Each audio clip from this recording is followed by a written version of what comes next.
Aujourd'hui, Jésus est raide avec les pharisiens et je trouve que souvent on a tendance à se dire ouais, les pharisiens c'était vraiment les intellos, les premiers de la classe qui pensaient avoir tout compris et à côté de ça ils se sont fait bien avoir parce qu'ils sont passés à côté du message du Christ.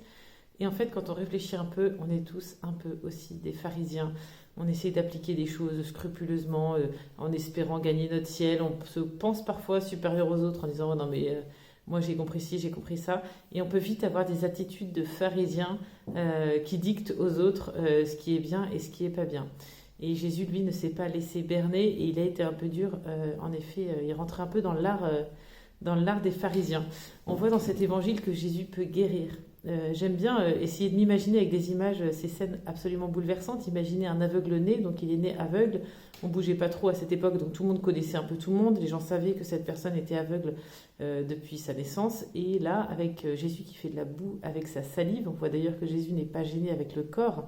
C'est quand même, c'est trop marrant comme il utilise son corps. Il aurait pu juste faire passer le doigt sur les yeux de cet aveugle et ça aurait suffi, mais il a choisi d'utiliser son corps en faisant de la boue avec la terre et sa salive. Et donc cet aveugle se met à voir et tout le monde en est témoin. Enfin, c'est bouleversant. Imaginez un tel miracle sous vos yeux. Qui peut guérir un aveugle de naissance? Aucun médecin. Donc Jésus nous montre par là sa puissance.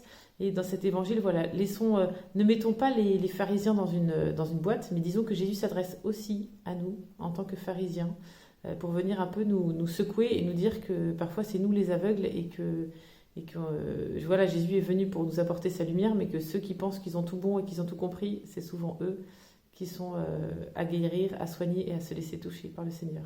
Allez, bon dimanche.